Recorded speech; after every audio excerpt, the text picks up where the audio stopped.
अभूतपूर्व नुकसान या ठिकाणी परभणी जिल्ह्यामध्ये, बीड जिल्ह्यामध्ये, नांदेड आणि हिंगोली जिल्ह्यात आणि पूर्व विदर्भातल्या 3 जिल्ह्यामध्ये या अतिवृष्टीमुळे सततच्या 3 दिवसाच्या झालेल्या आहे। आज तिसरा दिवस आहे। 2 दिवस झालं पाऊस उघडून, काल आणि आज, पण आजही शेतामध्ये गुडघ्याच्या वर पाणी आहे। सगळी पिकं पाण्याखाली आहेत। काहीही कुठल्याही पिकातून शेतकऱ्याच्या हाताला लागेल अशी परिस्थिती नाही। असंख्य शेतकऱ्याच्या नदीकाठच्या जमिनी ह्या पिकासहित खरडून गेलेल्या आहेत। त्यामुळं असं अभूतपूर्व नुकसान मी मागच्या 20 वर्षात तरी पाहिलं नाही। एवढं मोठं नुकसान शेतकऱ्यांचं झालेलं आहे। त्यामुळं या परभणी जिल्ह्यामध्ये जवळजवळ सर्वच मंडळ हे अतिवृष्टीमध्ये आलेले आहेत। त्यामुळं अतिवृष्टीमध्ये आल्यानंतर ज्या 7,57,000 शेतकऱ्यांनी 1 रुपया पीक विम्याचा फायदा या ठिकाणी लाभ भरलेला आहे, त्या सर्वांना ह्या सर्व मंडळ अतिवृष्टीमध्ये 65 mm पुढे पाऊस झाला असल्यामुळं प्राथमिक 25% मदत ही क्रॉप इन्शुरन्स कंपनीकडनं तात्काळ मिळण्याच्या संदर्भात सुद्धा प्रशासनानं या कंपन्यांना आदेश केलेले आहेत।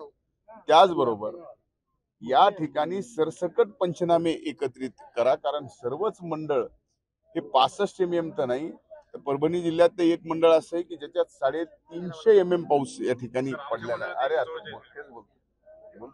अरे 350च सांगतोय, तुमचं 144 लय लहान आहे। 150 mm चे 9 मंडळ आहेत या जिल्ह्यामध्ये। असे सर्व मंडळ आहेत ज्याच्यामुळे अभूतपूर्व शेतकऱ्याचं नुकसान झालंय। आता इथे एक आमचे वडीलधारी शेतकरी आहे, ज्यांचं 2 एकर रान आहे, अख्खं सगळं खरडून गेलंय। एक शेतकरी 9 एकर पीक पूर्ण खरडून गेले, कोट्या सहित गेले, काही जणांचे बैल गेलेत। या ठिकाणी पशुधनाची सुद्धा या अतिवृष्टीत फार मोठी हानी झाली आहे। त्यामुळं आमचा प्रयत्न राहील यावेळेस या मदतीमध्ये NDRF, SDRFच्या नॉर्म प्रमाणे तर मदत मिळेलच। क्रॉप इन्शुरन्स कंपनी सुद्धा 25% अग्रिम देईल, आणि याच्या पलीकडे जाऊन ज्याचं ड्रिप केलेलं आहे ते सगळं वाहून गेले, ज्याचा गोठा गेलेला आहे, ज्याचे पशुधन या ठिकाणी वाहून गेले, त्यांना सुद्धा, शेळ्या आहेत, गायी आहेत, बैल आहेत, म्हशी आहेत, हे वाहून गेलेले आहेत, त्यांना सुद्धा मदत करण्याच्या बाबतीत मी उद्या सकाळी म्हणजे उद्या दिवसभरात मंत्रिमंडळाची बैठक आहे।